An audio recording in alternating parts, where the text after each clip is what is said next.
Cześć, dzień dobry. Mówi Dorota Frajtak z kreatywnie.com. Dzisiaj mam dla Ciebie film inspirowany techniką kintsugi. To jest japońska technika naprawiania bądź składania porcelany za pomocą złota. Ja dzisiaj posłużę się drewnianą tacą i narysowałam sobie na kartce, co wcale nie było proste, imitację takiej popękanej porcelany, posklejanej właśnie konturówką. I za pomocą zwykłej kalki i różnych kawałków papieru ryżowego, serwetki, papieru ryżowego takiego bardzo cienkiego, odrysowuję sobie kawałki tej mojej pobitej porcelany, którą tak jakby to była mozaika, umieszczę na tacy. Dopasowałam rozmiar tego mojego rysunku właśnie do wielkości dna tacy i teraz wycinam poszczególne elementy, układam sobie próbnie jeszcze na tym moim szablonie, dopasowuję i sprawdzam, co by mi tam pasowało najbardziej. Przed przyklejeniem tych elementów maluję całą tacę za pomocą farby kredowej w kolorze kwiat jaśminu.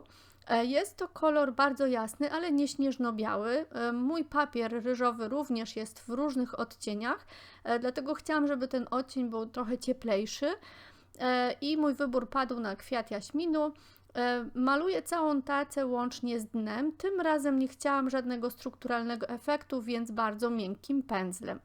Za pomocą kalki i za pomocą mojego wcześniej przygotowanego szablonu nanoszę teraz na wyschniętą już tacę linię tej mojej popękanej porcelany, które będę chciała później zaznaczyć na złoto.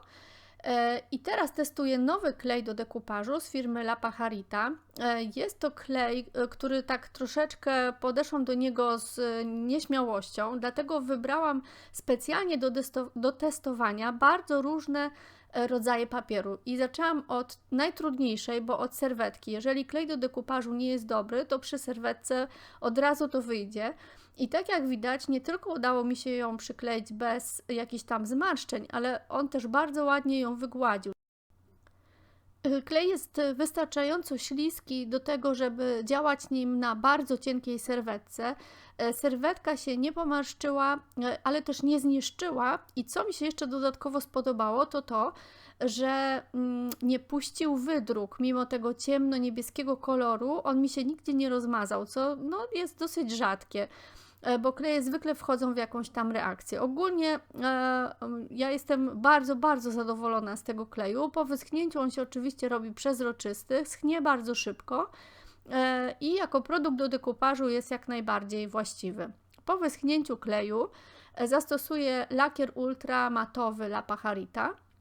Zanim zacznę dalsze prace, żeby zabezpieczyć właśnie mój papier, użyłam 2 cienkich warstw i miękkiego pędzla i jeżeli chodzi o to, że on jest ultramatowy, to ma to swoje zastosowanie, ma to swój cel, bo będę chciała później wykorzystać coś bardzo błyszczącego. Teraz jako jeden z błyszczących elementów pojawiła się konturówka. Złota konturówka z La Pajarity, która imituje złoto używane w technice kintsugi do łączenia między sobą porcelany. Tam się tworzą takiego rodzaju fugi, dlatego konturówka powinna być nakładana dosyć nierówno i dosyć grubo. I muszę powiedzieć, że ta konturówka się do tego super nadała, dlatego że po pierwsze trzyma kształt, taki wypukły, na którym mi zależało, tej fugi właśnie. Po drugie, przy mocnym przyciśnięciu, ręka mi się nie trzęsła, mogłam spokojnie sobie aplikować to, ale mogłam też to zrobić bardzo cienko i bardzo dokładnie, także konturówka mi się sprawdziła idealnie. Trzyma kształt, nie spływa, nie rozpływa się i ma piękny złoty odcień, więc jakby do tej techniki nadała się dokładnie tak, jak sobie wyobraziłam. Widać, że jest bardzo wypukła. To miejscami mam wrażenie, że to jest nawet dobre kilka milimetrów i tak przygotowaną tacę będę chciała zabezpieczyć. Po wyschnięciu konturówki, tam było dokładnie 12 godzin, chwyciłam za żywicę epoksydową. To jest dla mnie taki temat, że ja w ogóle uwielbiam zabezpieczać tacę żywicą epoksydową, dlatego że to jest zabezpieczenie po prostu absolutnie odporne na wszystko, na gorące kubki, a nawet garnki, ale żywica epoksydowa zwykle ma jedną wadę – zapach. Natomiast po otworzeniu tej żywicy okazało się, że tego wrednego, okropnego zapachu brakuje, a wręcz ta żywica pachnie lekko drzewem, tym czym powinna. Więc ja jestem po prostu w głębokim szoku i jestem pod wrażeniem wysokiej jakości tej żywicy. Żywica jest mieszana w stosunku 2:1, ma 2 komponenty i po wymieszaniu dokładnym tych komponentów z kubeczka wylałam ją na tacę.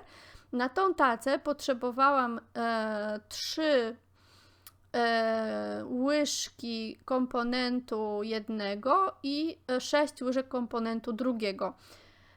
I to jest taka ilość wystarczająca i w momencie, kiedy pojawiają się bąbelki, tam przez chwilę widać było moje włosy, trzeba po prostu na te bąbelki chuchnąć i one znikają. I tak wygląda taca po wyschnięciu. Żywica tworzy taką piękną, szklaną powierzchnię. No i ja jestem w niej zakochana, bardzo w ogóle mi się podoba ten projekt, który udało mi się stworzyć, bo zadanie było bardzo trudne dla mnie, zadanie kreatywne postawione przez firmę La Pajarita, bo takie produkty do testowania dostałam i udało mi się je połączyć. Także uwielbiam Was wszystkich, którzy mnie oglądacie. Do zobaczenia w następnym filmie. Pa!